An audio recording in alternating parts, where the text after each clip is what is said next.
একদিন সেই মুহূর্তটা আসবেই যেদিন আপনার শরীর ধীরে ধীরে নিস্তেজ হয়ে যাবে।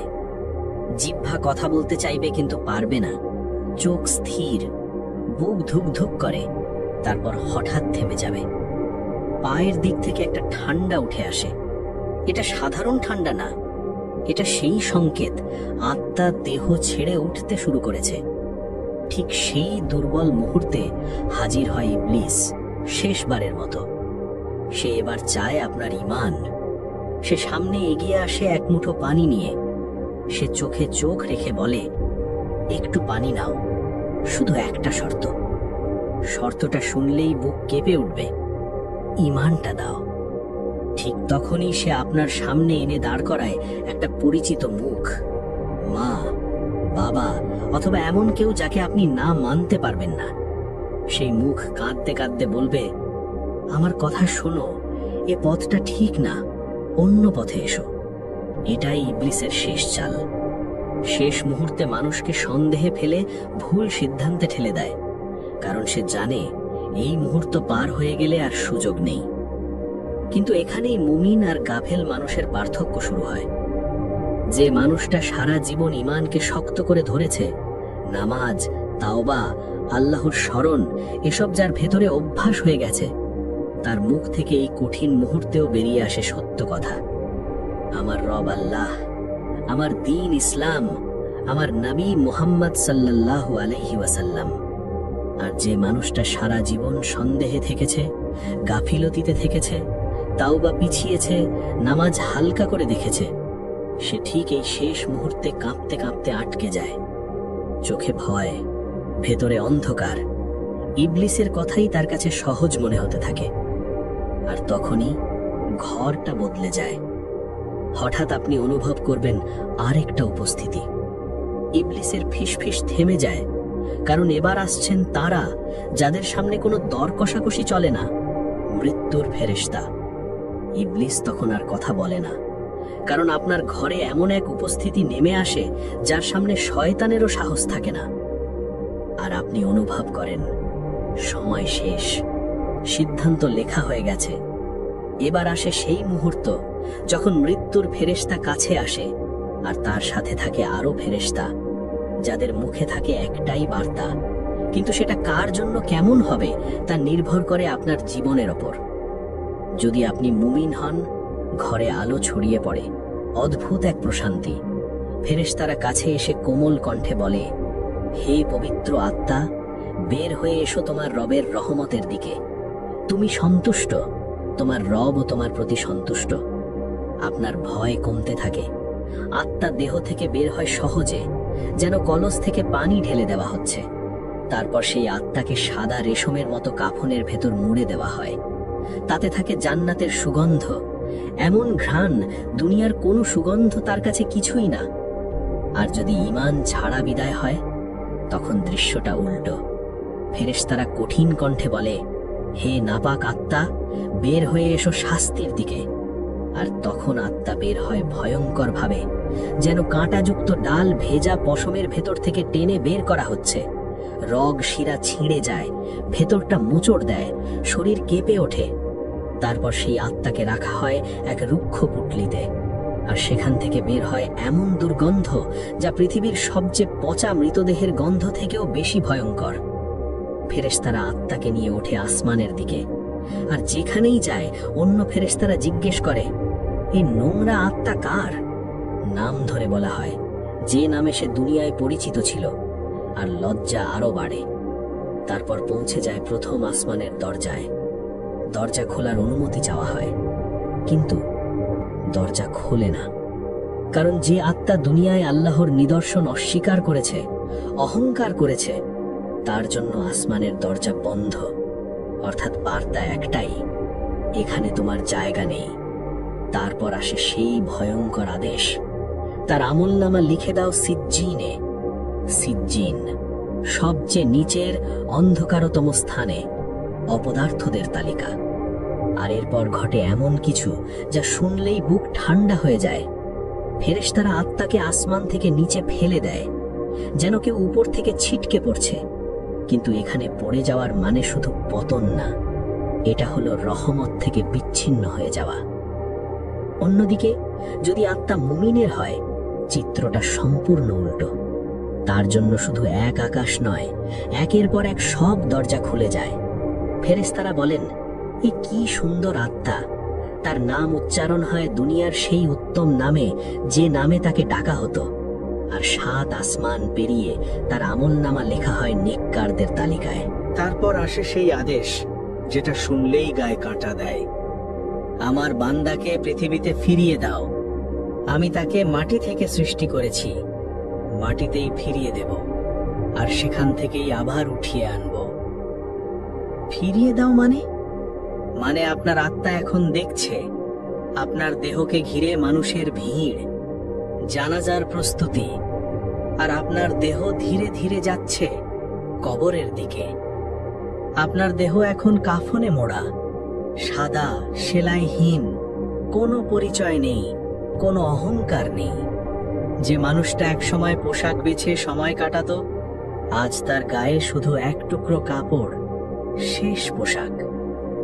জানাজা হয়, মানুষ আপনাকে কাঁধে তোলে, আর আপনি, আপনার আত্মা সব দেখেন। তারপর কবরের মুখে এসে থামে সব। আপনাকে নামানো হয় নিচে, কবরের দেয়াল যেন বুকে চেপে বসতে চায়। আর তারপর পরে প্রথম মুঠো মাটি। শব্দটা আপনি শুনতে পান, কিন্তু আপনি কিছু বলতে পারেন না।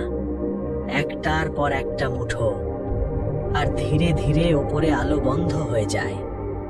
তারপর যা হয়, এটাই কবরের সবচেয়ে হৃদয় ভাঙা অংশ। মানুষেরা দাঁড়িয়ে থাকে কিছুক্ষণ, তারপর একে একে ফিরে যায়। আর হঠাৎ নীরবতা, এমন নীরবতা যেন দুনিয়ার সব শব্দ মরে গেছে, আপনি একা। ঠিক তখনই কবরের ভেতর বাতাস বদলে যায়, মাটি কেঁপে ওঠে, অন্ধকারটা যেন আরো ঘন হয়ে নামে। আর সেই অন্ধকারে হাজির হয় 2 ফেরেশতা। এরা হাসে না, সময় নেয় না, এরা হলো মুনকার ও নাকির। তারা এগিয়ে আসে, আর শুরু হয় জীবনের সবচেয়ে বড় পরীক্ষা, যে পরীক্ষার জন্য আর কোনো পরে নেই। প্রথম প্রশ্নটা যেন কবর কাঁপিয়ে দেয়, মান রব্বুকা, কে তোমার রব? কবর নিঃশব্দ, কিন্তু সেই নিঃশব্দতা যেন চিৎকার করছে। তাদের কণ্ঠ গর্জে ওঠে, মান রব্বুকা, কে তোমার রব? এ প্রশ্ন মুখস্থের না, এটা জীবনের ছাপ। যাকে আপনি সত্যিই রব মেনেছিলেন, সেই বের হবে আপনার জবাব থেকে। মুমিন হলে আল্লাহ আপনাকে স্থির রাখেন। আপনি বলবেন, রব্বি আল্লাহ, আমার রব আল্লাহ। তারপর প্রশ্ন, মা দীনুকা, তোমার দিন কি? দীন ইয়াল ইসলাম, আমার দিন ইসলাম। তারপর মান নবিয়ুকা, তোমার নবী কে? আপনি বলবেন, মুহাম্মদ সাল্লাল্লাহু আলাইহি ওয়াসাল্লাম। আর ঠিক ওই মুহূর্তে কবর আর আগের মতো থাকে না। দেয়ালগুলো সরে যায়, কবর প্রশস্ত হতে থাকে। একটা জানালা খুলে যায়, সেখান থেকে আসে জান্নাতের সুগন্ধ, শান্তির বাতাস। আর ঠিক তখনই কবরের ভেতর প্রবেশ করে এক সুন্দর সত্তা, সাদা পোশাক, উজ্জ্বল মুখ, অপূর্ব ঘ্রাণ। আপনি কাঁপা গলায় জিজ্ঞেস করবেন, আপনি কে? সে হাসবে, বলবে, আমি তোমার নেক আমল, তোমার নামাজ, তোমার রোজা, তোমার আল্লাহর জন্য ফেলা কান্না। আমি কিয়ামত পর্যন্ত তোমার সাথে থাকব। এখন আপনি একা নন, কবর বদলে যায় বারজাখের এক বাগানে। আর যে উত্তর দিতে পারে না, চিত্রটা ভয়ঙ্কর। সে শুরু করবে, হায় হায়, আমি জানি না, আমি জানি না। মুনকার নাকির বলবে, আমরা জানতাম তুমি এটাই বলবে। আর তখনই কবর তার ওপর চেপে বসে, এমন চাপ যেন হাড় একটার ভেতর আরেকটা ঢুকে যায়। একটা জানালা খোলে, কিন্তু সেটা জান্নাতের না, জাহান্নামের। তাপ, দুর্গন্ধ, আতঙ্ক সব এসে ঢুকে পড়ে কবরের ভেতর। আর তারপর ঢোকে আরেক সত্তা, মুখ বিকৃত, গন্ধ পচা। সে বলে, আমি তোমার পাপ, যেগুলোর জন্য তুমি তওবা করনি, আমি সেগুলো। এবং শাস্তি শুরু হয়, অপেক্ষার মতো দীর্ঘ, ভয়ঙ্কর, নিঃশেষ। কবরের প্রশ্নোত্তর শেষ, কিন্তু আপনার অস্তিত্ব শেষ না। কারণ কবর শুধু মাটির গর্ত নয়, এটা একটা দরজা। আর দরজার ওপাশে আপনার জন্য অপেক্ষা করছে আর এক জগৎ, বারজাখ, দুনিয়া আর আখেরাতের মাঝখানের অদৃশ্য জীবন। বারজাখে ঢুকেই মানুষ সবচেয়ে আগে যে বাস্তবতাটা টের পায়, সেটা হলো মৃতরা শোনে। দাফনের পর যখন মানুষজন বিদায় নেয়, তাদের পদচিহ্নের শব্দ পর্যন্ত কবরবাসী শুনতে পারে, কিন্তু তারা উত্তর দিতে পারে না। এ কথা আমরা জানি নবী সাল্লাল্লাহু আলাইহি ওয়াসাল্লামের বর্ণনা থেকে। বদরের যুদ্ধ শেষে তিনি কাফেরদের মৃতদেহগুলোর কাছে গিয়ে তাদের নামে ডেকে বলেছিলেন, তোমরা কি বুঝলে আমাদের রবের ওয়াদা সত্য? সাহাবী ওমর রাদিয়াল্লাহু আনহু অবাক হয়ে বলেছিলেন, ইয়া রাসূলুল্লাহ, আপনি কি মৃতদের সঙ্গে কথা বলছেন? নবী বলেছিলেন, তারা আমার কথা তোমাদের মতোই শুনছে, শুধু উত্তর দিতে পারে না। এখন বুঝুন, মৃত্যুর পর মানুষ অচেতন হয়ে যায় না, বরং সে অন্য নিয়মে বাঁচে। আর যদি আপনি মুমিন হন, অনেক বর্ণনা এসেছে বারজাখে আগে চলে যাওয়া মুমিন আত্মারা নতুন আগত আত্মাকে ঘিরে ধরে প্রশ্ন করে, দুনিয়ায় কি খবর? অমুক কেমন আছে? আমাদের পরিবার ঠিক আছে তো? আর নতুন আগত আত্মাও জিজ্ঞেস করে তার প্রিয়জনদের কথা। কেউ মিলে যায়, কেউ না। আর কেউ না মিললে হৃদয়ের ভেতর একটা শঙ্কা কেঁপে ওঠে, হয়তো সে রহমতের জায়গায় নেই। তাই বারজাখ আপনাকে একটাই কথা শেখায়, মৃত্যু সম্পর্ক শেষ করে না, শুধু আমাদের মাঝে একটা পর্দা ফেলে দেয়। বারজাখে পৌঁছে মানুষ একটা কঠিন সত্য বোঝে, এখন আর সে নিজে কিছু করতে পারবে না। নামাজ, রোজা, সাদকা, তাওবা সবই ছিল দুনিয়ার জন্য। মৃত্যুর সাথে সাথে আমলের খাতা বন্ধ, শুধু ফলাফলই থাকে। কিন্তু আল্লাহর রহমত এখানেও দরজা বন্ধ করেননি, কারণ জীবিত মানুষের কিছু কাজ মৃত প্রিয়জনের কাছে পৌঁছে যায়, আর সেটা কবরের অন্ধকারে হয়ে ওঠে আলো। কিভাবে পৌঁছে যায়? ধরুন কবরের নীরবতায় এক আত্মা একা, চারদিকে ভয়, অজানা অপেক্ষা। ঠিক তখন ফেরেশতারা যেন সুসংবাদ নিয়ে আসে, তোমার ছেলে তোমার জন্য দোয়া করেছে, তোমার মেয়ে তোমার নামে সাদকা দিয়েছে, তোমার শেখানো জ্ঞানে কেউ আমল করেছে। এই খবরগুলো আত্মার জন্য এমন যেন অন্ধকার ঘরে হঠাৎ বাতি জ্বলে উঠল। কবরের ভার হালকা লাগে, ভয় কমে আসে, বুকটা শান্ত হয়। এখন আপনি বুঝতে পারবেন, মৃত্যুর পরও আপনার সাথে প্রিয়জনদের সম্পর্ক পুরো কেটে যায় না, বরং এক নতুন ভাবে টিকে থাকে, দোয়া আর নেক আমলের মাধ্যমে। তাহলে প্রথম 40 দিন কেন এত আলোচনায় আসে? কারণ মৃত্যুর পর নতুন জগতে আত্মা যেন একটা নতুন বাস্তবতায় অভ্যস্ত হচ্ছে। কবরের প্রথম রাত, জিজ্ঞাসাবাদ, এরপর এক দীর্ঘ অপেক্ষা। এই সময়টায় পরিবারের দোয়া, কোরআন তেলাওয়াত, সাদকা এসব তাকে খুব বেশি সান্ত্বনা দেয়। অনেক পরিবার তাই এই সময়টায় বেশি করে দোয়া সাদকা করে। এটা কুসংস্কার নয়, বরং একটা মানবিক বাস্তবতা। এই সময়েই মানুষ সবচেয়ে বেশি স্মরণ করে, বেশি দোয়া করে। আর নবী সাল্লাল্লাহু আলাইহি ওয়াসাল্লাম খুব পরিষ্কার করে দিয়েছেন, মৃত্যুর পরও 3টে রাস্তা দিয়ে সওয়াব চলতে থাকে: সাদকায়ে জারিয়া, উপকারী জ্ঞান, সৎ সন্তান যে দোয়া করে। এগুলোই কবরবাসীর জন্য সবচেয়ে বড় উপহার। নবী সাল্লাল্লাহু আলাইহি ওয়াসাল্লাম থেকে বর্ণিত আছে, সূরা আল মুলক কবরের আযাব থেকে রক্ষা করে।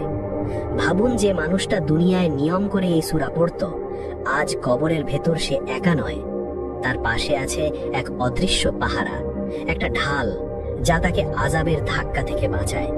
আর শুধু আল মুলকই না, কবরবাসীর জন্য ফাতিহা, ইখলাস, দোয়া সবই উপহার।